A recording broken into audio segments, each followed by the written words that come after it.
ஒரு வியாபாரிகளுக்கான கடைன்னே சொல்லலாம். நீ எல்லாருமே இதெல்லாம் சொல்றதுதான் ஜி. நம்ம கடைக்கு மத்த கடைக்கும் நம்ம கடைக்கும் என்ன வித்தியாசம் அதை ஃபர்ஸ்ட் சொல்லுங்க. நேர்ல வராதவங்களுக்கு ஆன்லைன்ல மினிமம் எவ்வளவு எடுக்கிற மாதிரி இருக்கும்? ஆன்லைன்ல நீங்க பார்த்தோன்னா ஒரு 12 பீஸ் எடுக்கலாம். 12 piece. பூனத்துல இந்த மாதிரி சாரீஸ் ஐட்டத்துல வந்து ஒரு 12 பீஸ் எடுக்கலாம். லெகிஜ் 5 பீஸ் எடுக்கலாம். சால் 5 பீஸ் எடுக்கலாம். நைட்டி 5 பீஸ் எடுக்கலாம் ஆன்லைன். இப்போ நம்ம வந்து கடையில பார்த்தா sorry item full and full varieties பண்றோம். ரேட் லோ ரேஞ்ச் 95 ரூபாய் காட்டன்ஸ், 125 வித்தவுட் பிளவுஸ் பூனம் பண்றோம். ஸோ இந்த மாதிரி ரேஞ்ச் ஒரு 500 வரைக்கும் 700 800 வரைக்கும் பண்றோம். டாப்ஸ் 500 வரைக்கும் பண்றோம்.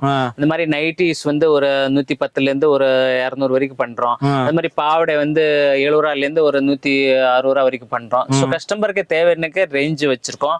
கண்டிப்பா நம்ம கிட்ட பிசினஸ் நீங்க ஸ்டார்ட் பண்ணிடலாம். இல்ல நீங்க யாரை பாத்துக்கலாம். கண்டிப்பா நம்ம கிட்ட வந்து நீங்க இந்த மாதிரி சேல்ஸ்க்கு ஆயிட்டு நீங்க வாங்கி சேல்ஸ் பண்ண நார்மல் ரேட் வச்சிருக்கோம் கஸ்டமருக்காக. Welcome friends. உலகமே ஒரு வியாபாரமயமா போயிட்டு இருக்குது. அதனால வந்து பாத்தீங்கன்னா ஒரு பிசினஸ் பண்ணோம் அப்படின்னு நிறைய பேர் நினைச்சிட்டு இருப்பீங்க.